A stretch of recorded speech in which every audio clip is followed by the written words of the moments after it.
Good to go. All right. All right. Welcome, everyone.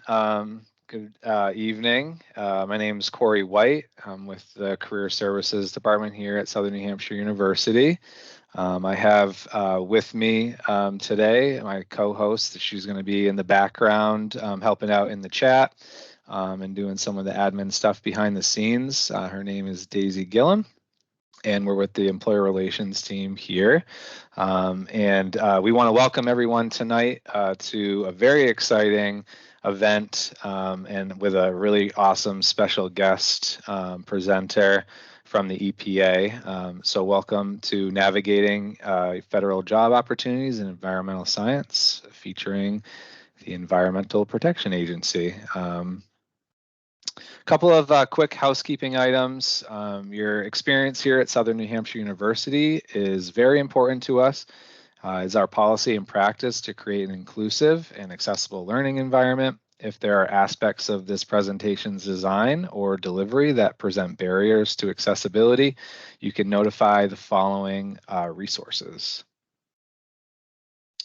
As always, feel free to also connect with us with the Career Services Department. You can reach us by email or by phone, emailing us at cocecareer@snhu.edu or 888-672-1458. As always, please do connect with us and get on Handshake. Every student has a Handshake account. That's where our employers that we're have relationships with and connected with post their jobs and opportunities for our students to be able to take advantage of those. And also we put our events in there. And if you'd like to continue the conversation after the event tonight, we have a student platform called SNHU Connect. That's where you can connect with clubs, different organizations within the university, and continue the conversation and do some networking. We have our own page, the Career Networking Community. So with that, quickly, just our agenda for tonight. I'll be presenting and handing over to an introduction to Camille Weber from the EPA. And we're going to learn a little bit about the federal job process and also learn a little bit more about what they have for upcoming job opportunities and internships. And then at the end, about 10 to 15 minutes, we'll have time for student question and answer. Once we get to that portion, if you could remain on mute until the Q&A, that'd be great. That way, presenter Camille, she'll be able to, do everything that she's supposed to do. And then at the student Q&A portion, if you could use the raise hand feature, and that way we can call on you first come, first serve. Also, if you have questions, please feel free to put them in the chat. Daisy's going to be grabbing those as well. And we're going to kind of go back and forth between chat questions and folks that want to come off their mic live and ask their question directly to Camille. So with that, I want to get us started and get Camille going here. So Camille, if you could take it away and introduce yourself to the students and start us off. Awesome. Thank you so much, Corey. It's always great to come back to SNHU. I love presenting to, anyone who might be interested in a federal job, but also for folks who are really passionate about environmental science, protecting our environment and public health space. I always feel real energized, and I really do feel privileged to be here to get the opportunity to answer some of the questions that you may have. And I'm very hopeful that some of the things that we talk about in the presentation today is going to be helpful to you, regardless of whether or not you decide to look at EPA positions in your future, or if you're just interested in what the federal hiring process looks like. I hope that all the information shared with you today can be helpful in that next step if you choose to go that way. So my name is Camille Weber. I'm the Recruitment and Outreach Coordinator at EPA Region 9. So what that means is I do this for a living. I get to work with different colleges and universities, community partners, and I share resources about what it looks like to pursue a federal job. Everything that we talk about in this presentation is not just going to be helpful to you if you want to pursue internships or positions within the EPA, but it's also going to be helpful in any type of federal space that you may want to look into. One thing that I want to let folks know off the bat is, because I do get this question at the end of this presentation, there's going to be a lot of information on here. Some of you may want access to the PowerPoint. I want to let you know now that I'm not able to give you access to this PowerPoint, but you do have access to this recording. And I'm going to leave you all with some resources throughout the PowerPoint that you may be able to reference in the future. Also, I don't know if you folks are like me, but sometimes when I'm, listening to a presentation and learning new things, I don't have questions until maybe a day or two after the presentation is done. So if you're someone like me and you know that that might tend to happen, feel free to take down my email address and I'll answer questions where I can. All right, so the EPA, like most federal agencies, although we are headquartered in Washington, D.C., just like all the other federal agencies, we have different program offices throughout the United States. So I'm coming from San Francisco. That's our headquarter office for our Region 9 office. And there are lots of different program offices that may be closer to where you're geographically located, right? So the EPA's mission, if you're not familiar with us, is to protect human health and the environment. We do that in a lot of different ways. We not only teach folks about the environment, we do a lot of scientific studies about the environment. We have an emergency management division where if there is a disaster, could be a natural disaster like Hurricane Katrina or the recent Maui wildfires, or it could be man-made disasters like the East Palestine train derailment, right? We have folks with environmental backgrounds that go and provide assistance to those communities. So a lot of our positions do require travel. It'll be in the job listing if there is a lot of travel on there. We're pretty upfront about that. So it's really great if you're looking to, travel the country and in some cases travel to different countries within our geographic areas. And there's a lot of different opportunities. So a lot of folks think that with the Environmental Protection Agency, you need to have a background in environmental science or you need to be an environmental engineer. So although that's the majority of who we hire, right, we also need folks in our business administrative series. We need folks who are press officers who can run our social media sites. We're an organization just like any other private industry or public industry. We need those kind of heartbeat functioning positions to be there to support the mission critical work as well. I know that I'm speaking to a lot of folks who are completing their degrees in environmental science, so I know that you all are very eager to learn about what kind of job series there are. But just as such, there's also opportunities throughout the different job series as well. One thing to note about the different nationwide offices is that we are structured really similarly throughout all of the different regions. There's a counterpart in Region 10 that does the very similar work to me, and all throughout the other regions. So there are going to be environmental engineers, physical scientists, life scientists.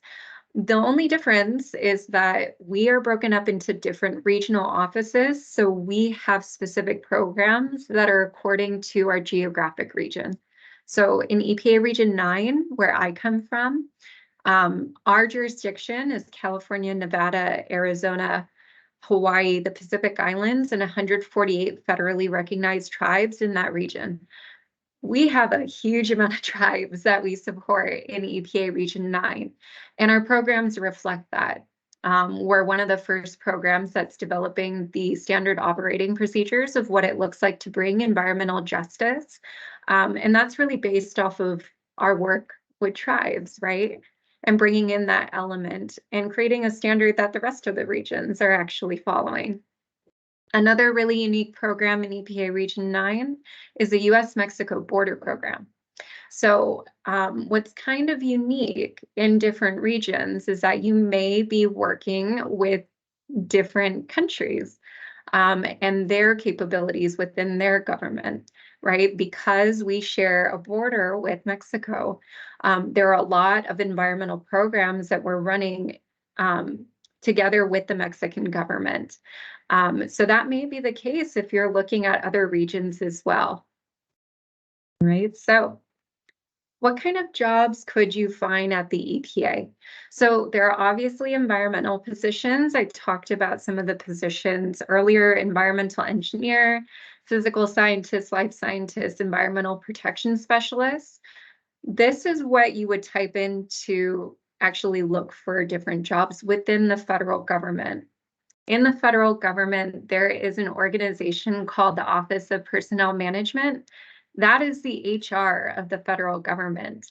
So that HR functioning basically tells us what kind of positions we can put out for folks to apply to.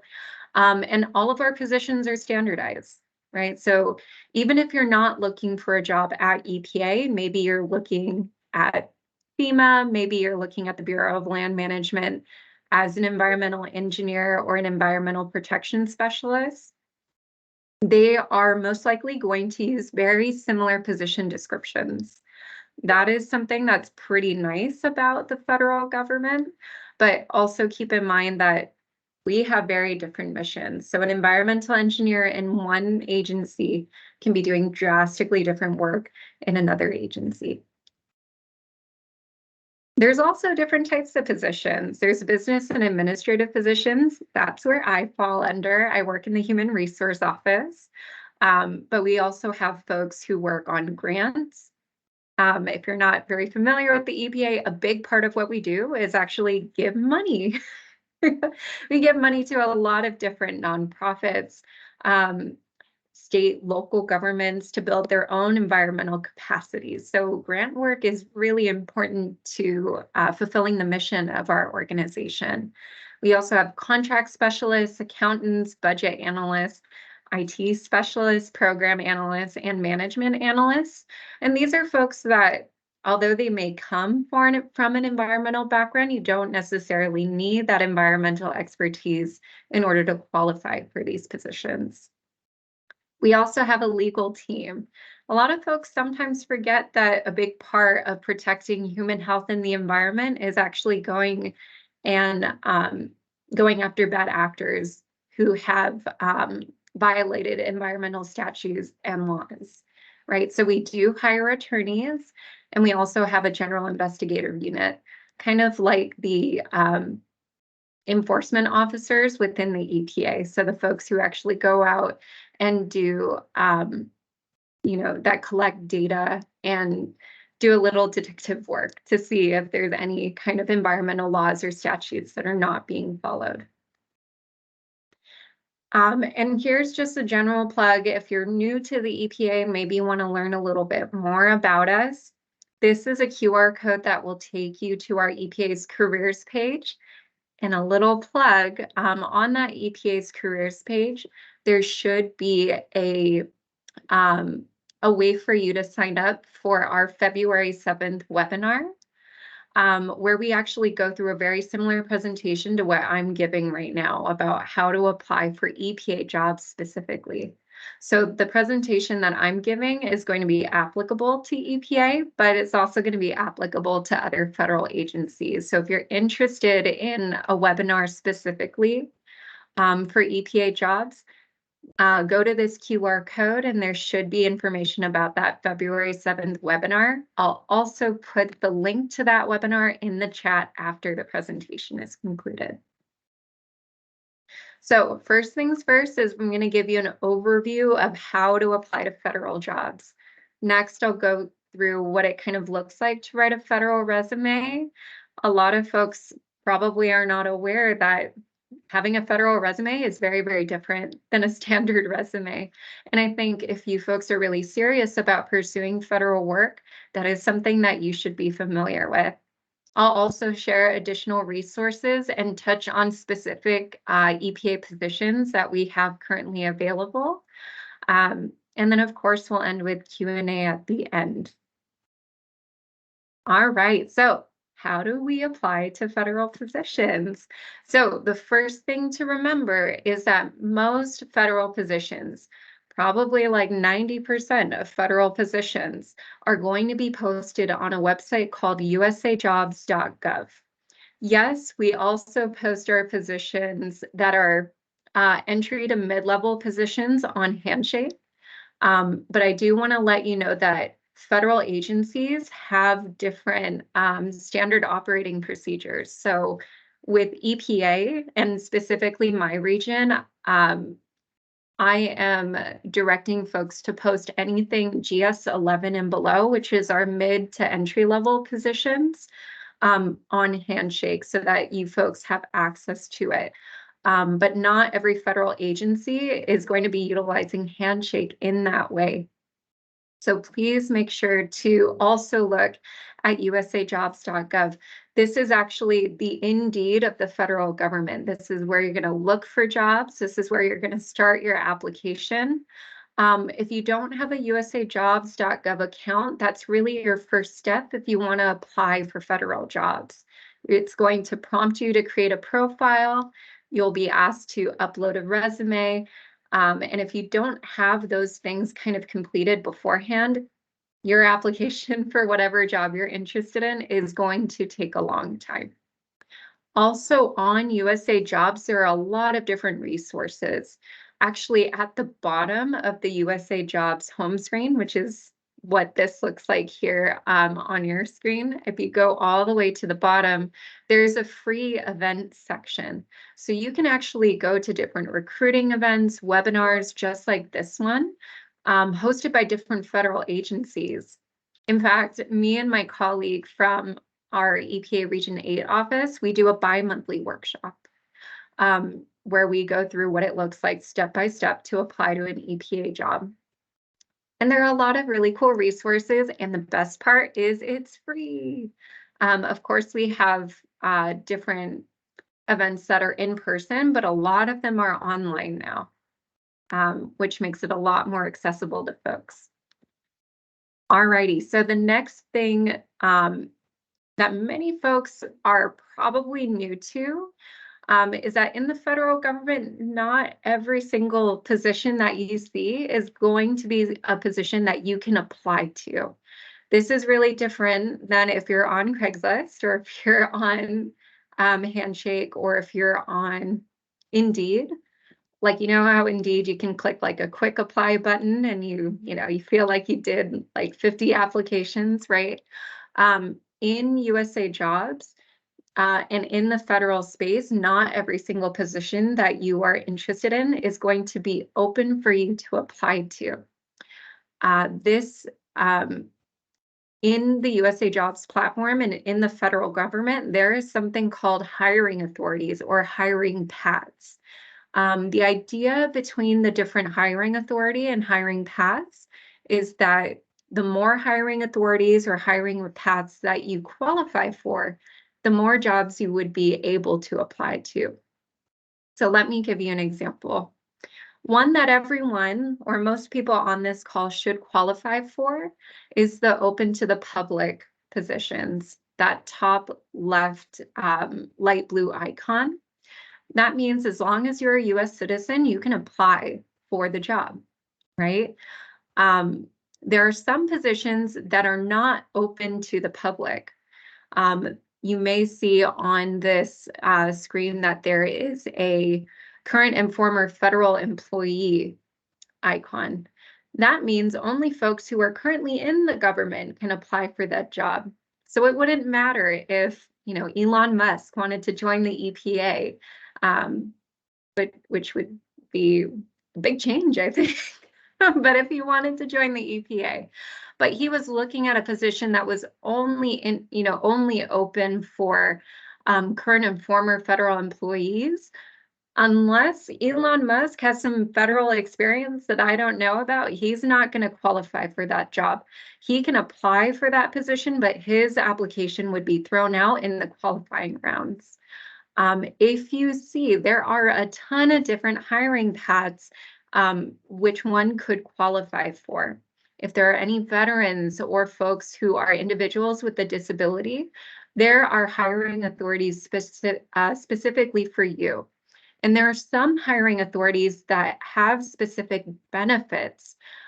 So for example, for veterans, if you are able to present your DD-214, which is a document that you have served in the military successfully and that you have honorable discharge, you can apply for a position that has that veteran's icon, and you may get something called veterans preference, which means that, hey, if we've got 100 people that are qualified for this job, including you, and you have a veteran status, your application moves to the top, okay? For Schedule A folks, this is the shorthand for individuals with disabilities. You also have a preference as well. If you apply for as an individual with a disability, you would have to submit a disability letter verifying from your either the folks whom you are getting disability benefits from, or your primary doctor, your psychologist or psychiatrist, anybody providing you care for your disability could write your disability letter and verify, yes, this person meets the qualifications for a disability.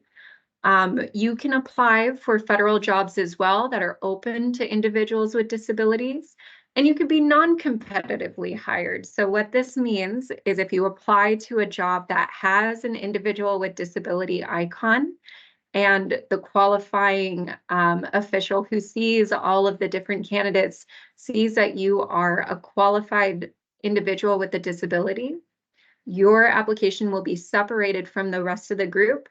The manager can just interview you and only see if they like you, if you meet the qualifications according to them. And if you do, you can get the job. This, in this instance, means that you didn't have to compete with the rest of the folks that were on your application group. So there are a lot of different benefits, and I really do encourage folks to learn more about the hiring paths. One final hiring path that I want to make sure most of you know is that there is actually a hiring path for current students and for folks who are about to graduate. Okay, so if you are someone who is about to graduate in maybe May or June of 2024, you may be looking for jobs right now, right? Or anticipate that you're going to start looking for jobs. You can apply for hiring authorities under the Student and Recent Graduate tab. This program is called Pathways. So you will often find a lot of positions that say Pathways Recent Grad Environmental Scientist or Pathways Recent Graduate Accountant. These are basically developmental positions specifically for folks who are about to graduate from school. You can qualify as a recent grad as long as you've graduated within 2 years of the job announcement. Sometimes the 2 years can be extended, especially if you have been called for military service. Current students can also look at recent graduate positions. Sometimes they have additional information on there that says, yeah, if you've graduated within 2 years, or you graduate by June of 2024. Oftentimes we do see that language in there. If you are ahead of the game and maybe you are a sophomore or a junior looking for internship opportunities, there are also paid internships through the federal government. That's actually how I got my job here at the EPA. With the internship programs within the federal government, you can either do a term appointment or you can have a job training program. That's the one that I went through. And basically, you fulfill a certain number of hours, you get paid for the work that you do. And in some cases, after you've completed the internship program, You can be offered a permanent position with whatever agency that you've done your internship with. So really great opportunities for all of folks who are, maybe looking at different opportunities within the federal government. All right. So I'm sure when I talked about the federal resume, a lot of folks probably thought, oh, there's a difference between a federal resume and a standard resume. And the answer is yes, but don't worry, we're going to go through some of those differences together today. But I also want to let you know that you do have options. On the USA Jobs platform, remember the Indeed of the federal government, um, the platform that you're going to have to create your own account for if you're going to apply for federal positions like the EPA. You have the ability to save up to 5 different resumes on your USA Jobs account. So let's just say you're interested in the EPA, but you're also interested in the Bureau of Land Management and the National Park Service. You're not going to want to write one resume for all 3 of us because we may be asking you to do completely different work. Even though you have an environmental science background, folks at BLM, and they're going to be doing things that are very different because their missions are different than what we do here at the EPA. So having the ability to save different resumes really works to your advantage. You can also create a resume if you're thinking, man, I don't know how to build a resume, especially when for the federal space, I may need some help with this. There's actually a resume builder within the application. It'll take you step by step on what you need to provide on that resume in order for you to meet qualifications for a federal resume. Super duper helpful. And there are some jobs in the federal government that require you to build a federal resume and to only submit that one. I don't see that typically within our agency at the EPA, but there are other agencies that do require that. And then finally, if you think, you know what, I got this, or maybe you're going to go back and update your resume after this presentation and you feel really good about it, you can also upload your own resume. You don't have to just use the resume builder. And for folks who are interested in seeing what that resume builder actually looks like, feel free to scan the QR code. It'll tell you basically step by step how to use the resume builder. Just if you want a little, if you want a little preview of what that resource can look like. All righty, federal resume myths. First one that a lot of folks will sometimes tell me is, oh, well, I didn't really want to go over 2 pages. I've been told in the past to, my resume should be ideally 1 page. And if it goes over 2, I should have a lot of experience. That's not the case. Most federal resumes are at least 2 pages.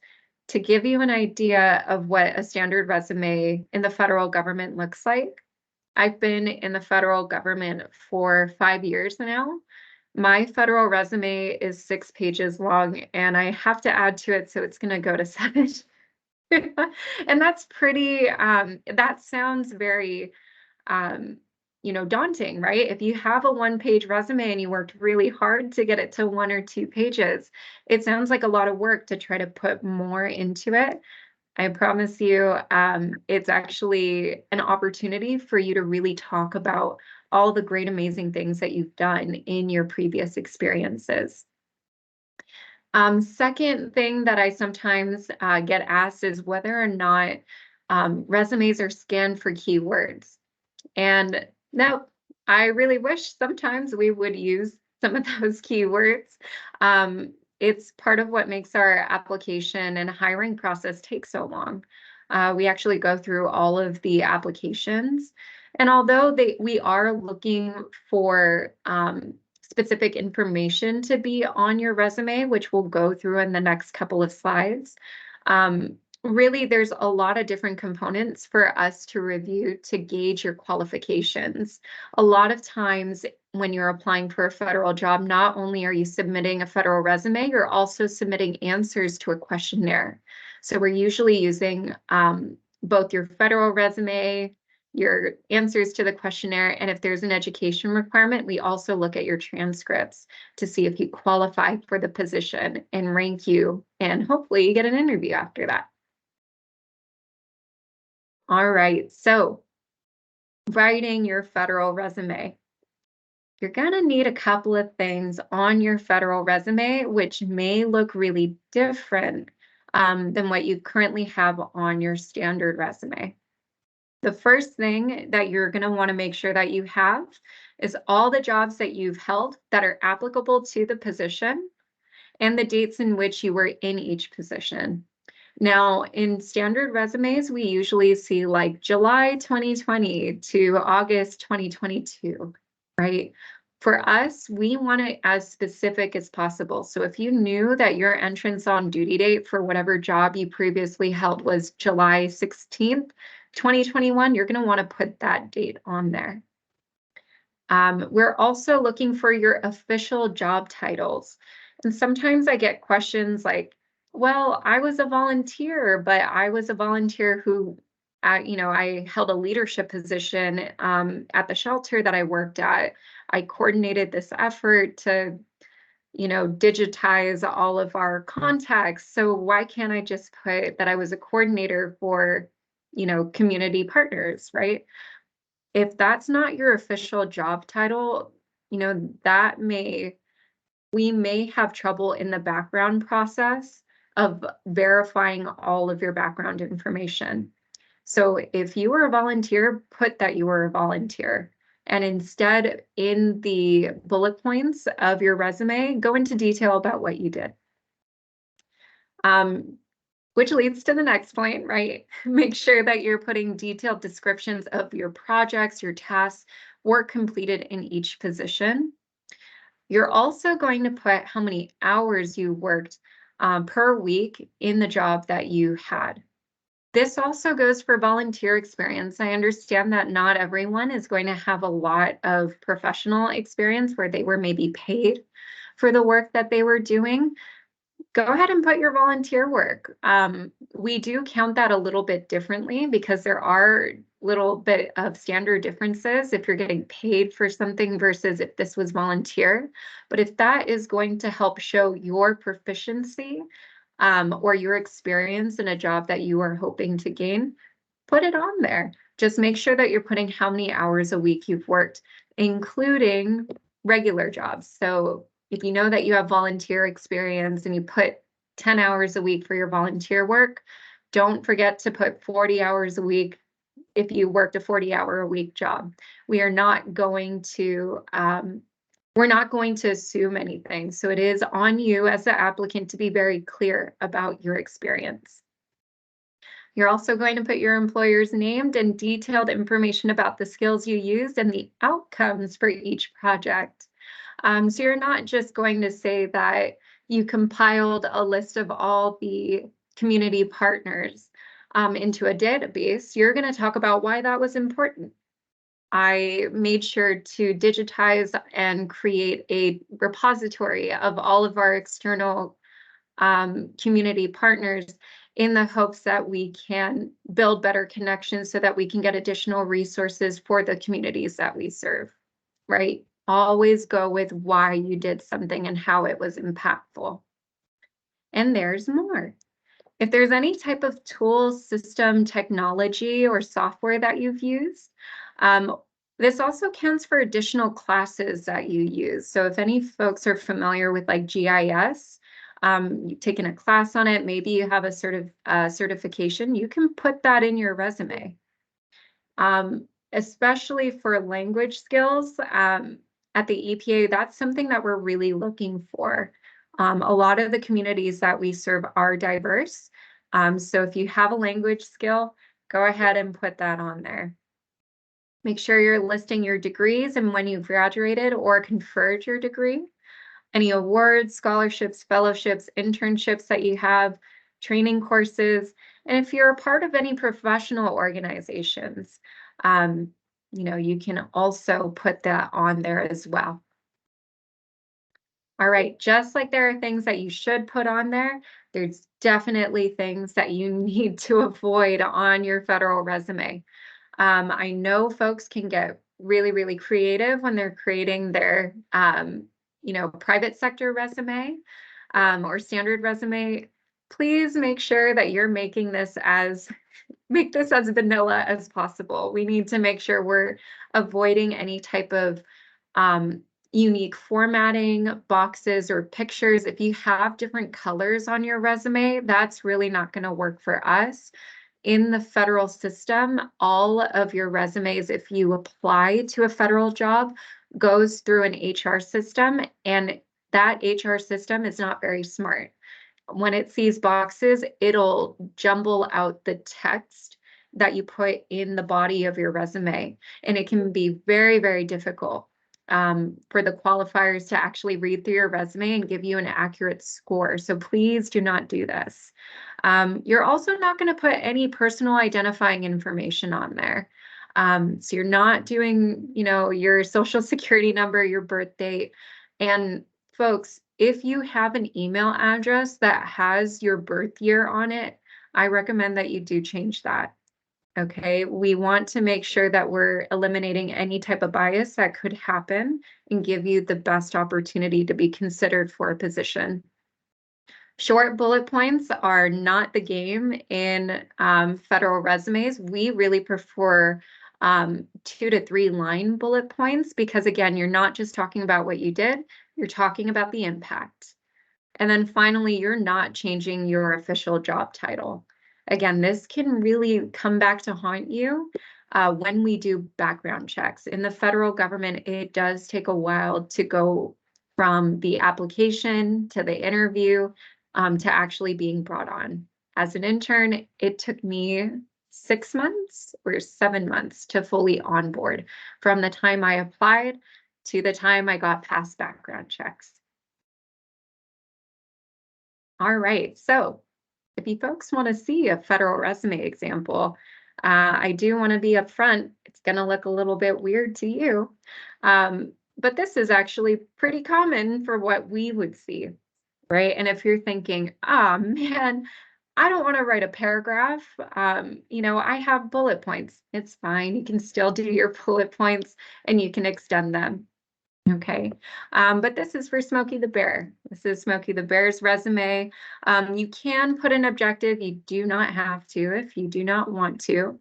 And I did make an effort to try to highlight the things that you must have on your federal resume, right? So Smokey the Bear did a very good job of putting the name of his organization, the address of his organization. He has his salary on there.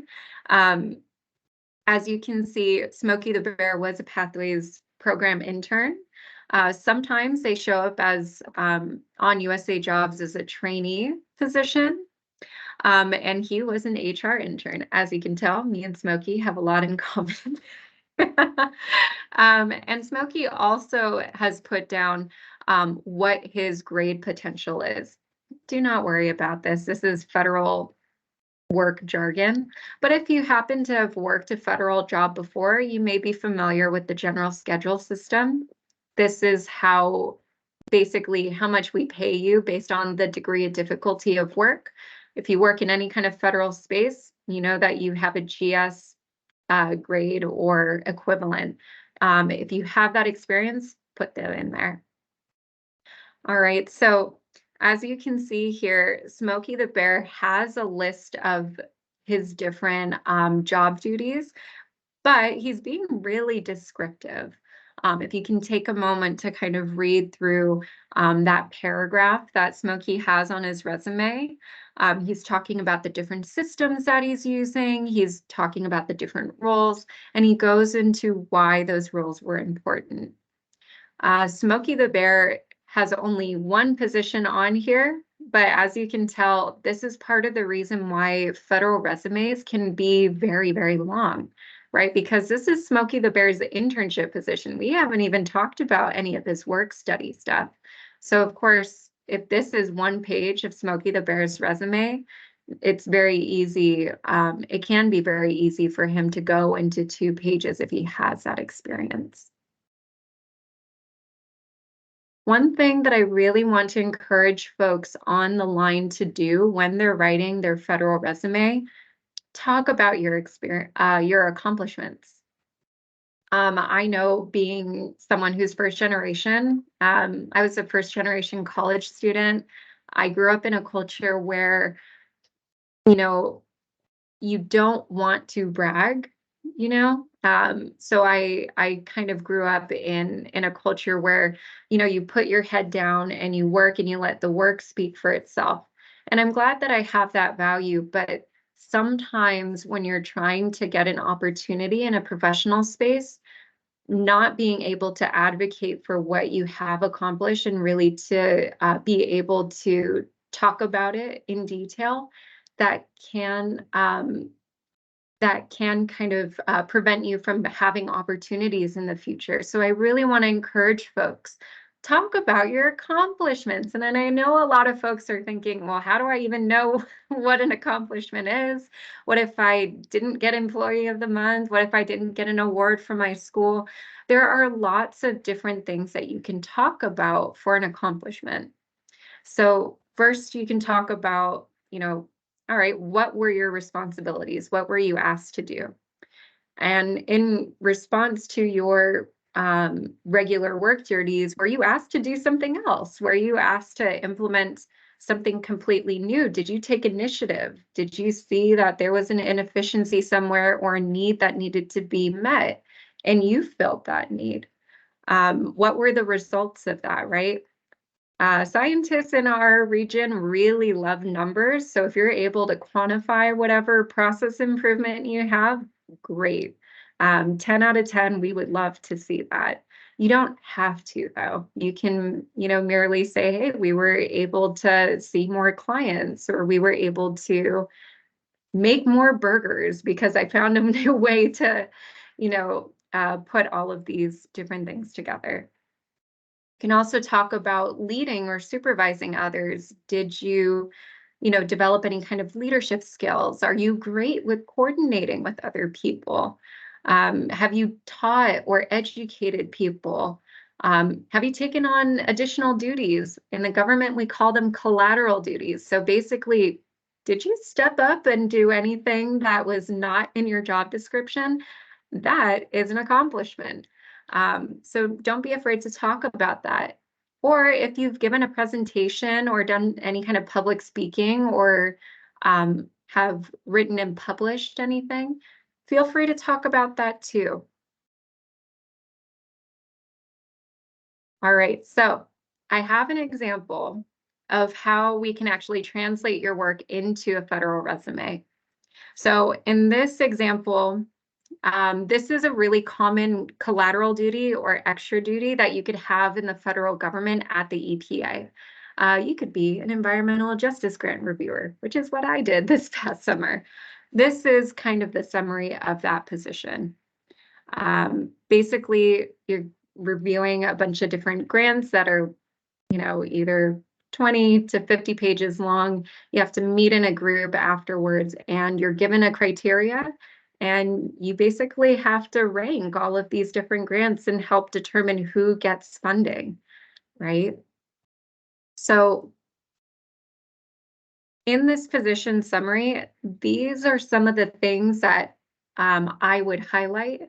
If you were faced with looking at your position description that you have, this is one of the recommendations that I have for actually highlighting some of these keywords. So reviewing and scoring would be something that I'd want to highlight based on a provided rubric, right? We're following a system here. That's important. Providing numeric scores and written comments on evaluation criteria, and participated in a consensus panel. So I'm using multiple skills in this particular job that I've done.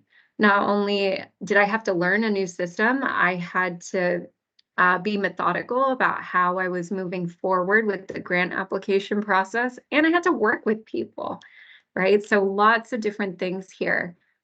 And here's an example of what I would actually put on my resume. So from that big position description of like, oh, wow, that's a lot. I don't really know how I'm going to talk about myself doing this work. I would write something like served as an environmental justice grant reviewer. And then if it was an extra duty that I'd make sure that I make that clear. This isn't my real job. This is just something that I volunteered to do.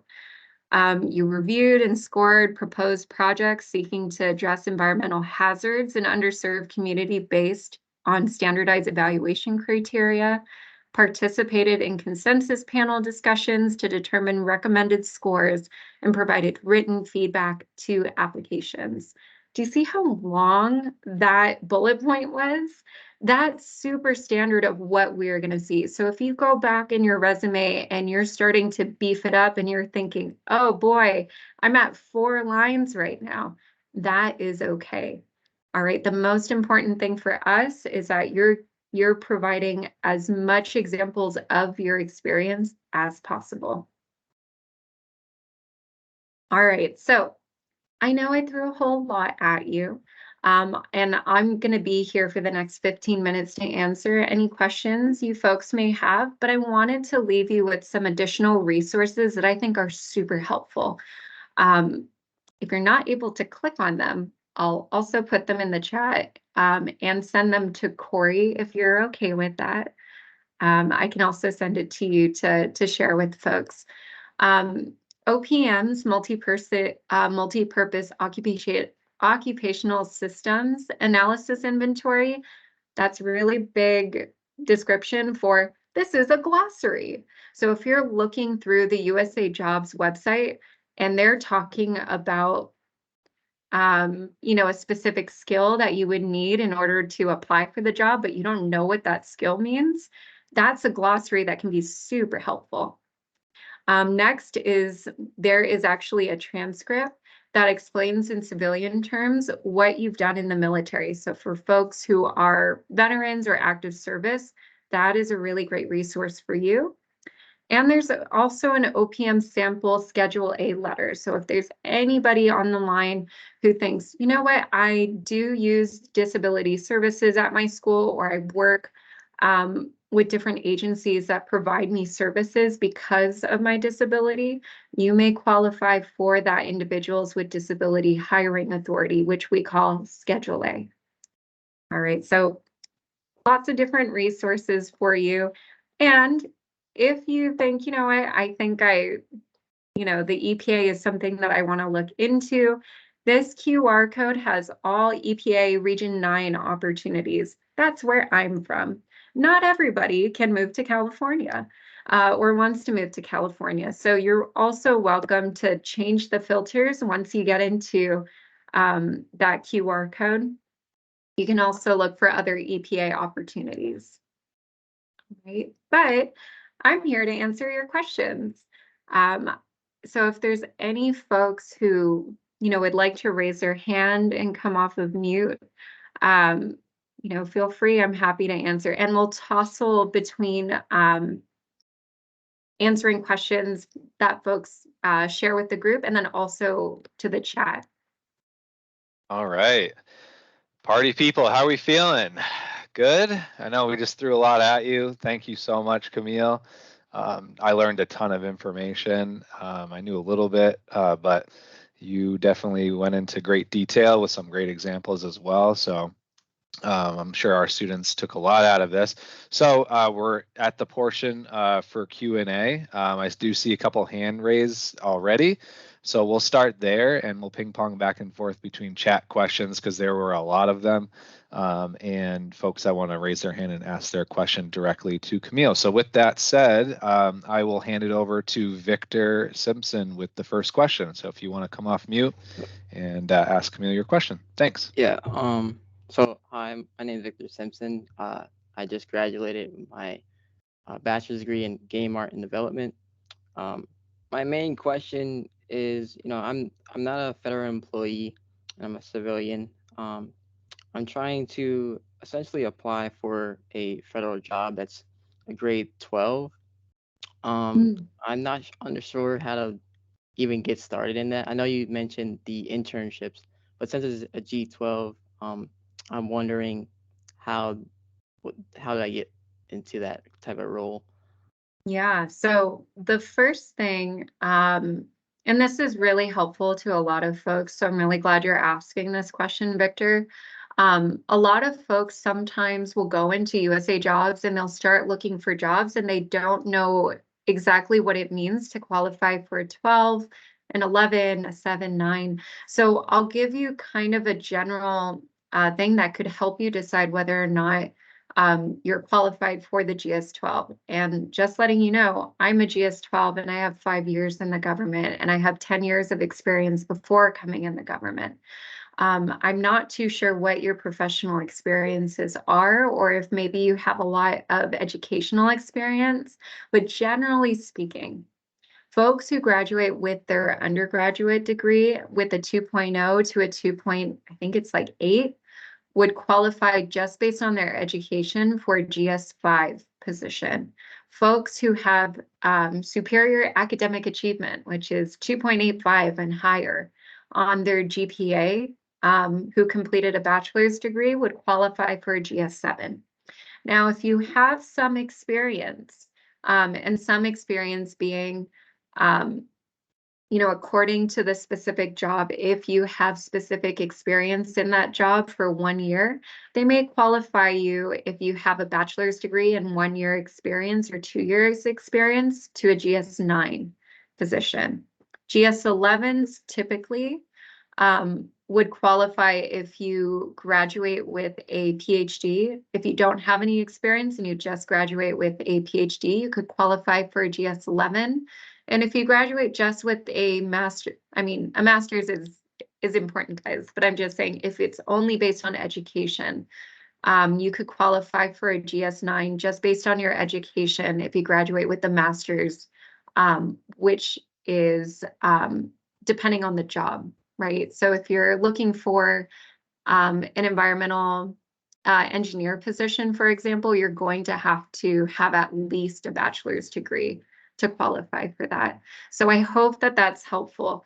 If you are thinking, yeah, I have a lot of experience, but I'm having trouble figuring out how to qualify myself, at the bottom of every single job opening on USA Jobs, there's a section called qualifications, and look for the statement that says specialized experience. Everything after the specialized experience under qualification is what should be reflected on your resume in order for you to be deemed qualified. Okay, thank Hope you. that helps. Awesome. Thanks, Victor. All right, we're going to go to the chat questions. Daisy, if you could give Camille one of those, that'd be great. Yeah, absolutely. So Camille, this question is related to relevant work history. The student is asking if you are transitioning careers and your previous work history isn't relevant to the federal position you're applying for, would it be better to still list the experience or list next to nothing?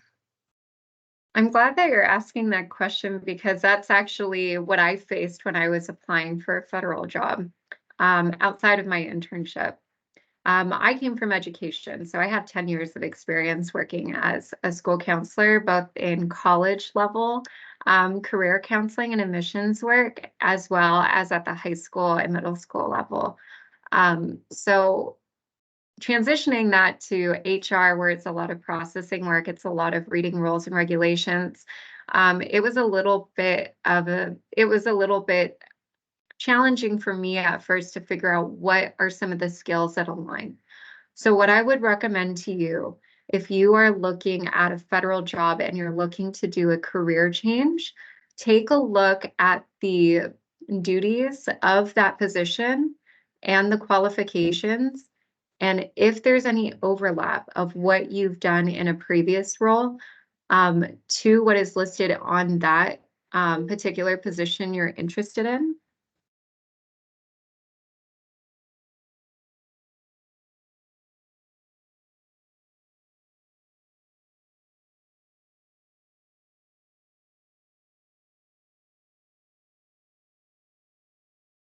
Looks hi, can you guys hear me? Yeah, we lost you for maybe 10 seconds. So Oh man. Okay. Well, basically what I would do is compare the skills and what the duties are. If there's any overlap, put it in there. There's a lot of overlap just from like a programmatic point of view. There might not be a lot of overlap in terms of like technical experience, but I would encourage you to really dive deep because you should get credit for the previous work experience that you come with. Thank you, Camille. That's great. Thanks, Daisy. We got time for a couple more questions, so we're going back to the hand raisers. Booker, looks like you have your hand raised. If you want to come off mute and ask Camille. Hello, Camille. My name is Booker McJunkin. I'm currently working at the VA as an HR specialist. So what you're saying is true. And when you look at the work that you have outside of the VA, it is imperative that you actually utilize what you have and make sure it's comparative to what you're trying to go for in the VA. Don't just put a resume out thinking that the resume that you put out is going to actually be equated to what the job you're looking for, because erroneous resumes are just going to get passed over. We're going to look over them. And we're looking at the resume. When you look at the resume and you have the objectives up there, no HR specialist look at your objectives. They don't care about the objectives. So putting an objective up there doesn't matter. That box that you put up, Camille, is actually what we look at. Your pay, where you worked at, the amount of time. Because remember, if you work part-time, we could only give you 6 months of work. It's not equivalent to a full-time. So let's say you work part-time and the job requires you to work full-time that you're hiring for. If you if you work 4 years, that's only 2 years of experience. It goes into half. It's not equivalent to a full-time job, right? So a lot of the stuff that is actually in USA Jobs, it's imperative that you read the USA Job advertisement from top to bottom. Just don't scan it and look at the job and look at the salary and think that's a good job for you, because the salary is not indicative of the job that you're going to be doing. If you look at the salary and base your wanting the job off of the salary, you're not going to be qualified for that job. Yep. Thank you so much for adding to that. I'm glad to see another federal colleague on here. And to that point, I did talk about federal resume. I did talk about that, but I talked about a webinar that we have coming up. If you folks want to kind of look into that, learn more information, you obviously have a colleague online that has some information that could be helpful here. But if you are interested in coming to our webinar, we're happy to go into more detail about that. I think we have maybe time for one more question. I just want to add one more thing. On the USA Jobs, they have recent grad opportunities as well. So if you go to USA Jobs and look on the right-hand side, you will see for recent grads. And that's an opportunity for you to get into a higher paying position, because they're looking for newly recent grads, and that's your easiest way to get in. And you're only competing against other recent grads. A lot of folks will go open to the public, and that can be really challenging for folks to compete in, right? So you're absolutely right. And in some cases, folks who are looking, maybe you haven't graduated yet, but you're going to, take a look at the clarification section in each job announcement. Sometimes agencies will accept applications from current students that are set to graduate by a certain date. So Corey, what do you think? Do we have time for one more question? Yeah, we'll have this be the final countdown, the last question. Daisy, we're going to go back to you for a chat question. Find the best one to ask. Thank you. Oh, goodness, it's so much pressure. No Okay. pressure. So I'm going to go for a question of clarity. So the student is asking, essentially, is it worth applying for a federal job with only a degree, I should say? It seems one needs an internship and/or years of related work experience to stand a chance. So Camille, you talked about that a bit already, but could you expand on that? So use whatever experience that you have, right? So if you want to get into a federal job, it's really important that you understand that there are different mechanisms that will put you at a better chance to be competitive. So if you're someone who doesn't have a lot of experience, if you're currently enrolled in school, apply to the internship announcements. You're going to be competing against other folks who are just like you. They're in school, maybe they have some work study experience, maybe they've done some volunteering or some nannying on the side. You're going to be competing against folks that are more at the same level of experience to you.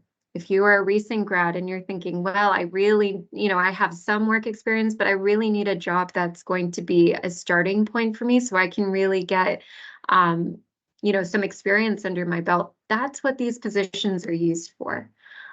So if you're someone who's thinking, I don't have a lot of experience, for many of these positions, you don't need a lot of experience. However, with the minimum specialized experience requirement within the job announcements, you guys do need to speak to that, right? So if they're asking for communication skills, you do have to show that on your resume. If you do need to have some writing experience, you're going to need that on your resume. So don't feel don't feel discouraged. There's a lot of things that are new for everyone in this process, but we're at a really great time in the federal government, especially in the EPA, where we're hiring like crazy. So this is a really good opportunity if you do want to join the federal government. Great answer. I'm Thank going you so to much. kick it back to Corey. Thanks so much. This was a tremendous presentation and very thorough, Camille. Again, loved all the examples. Federal job process is super complicated, and you made it seem a lot less daunting. So thank you so much for being here and giving your time.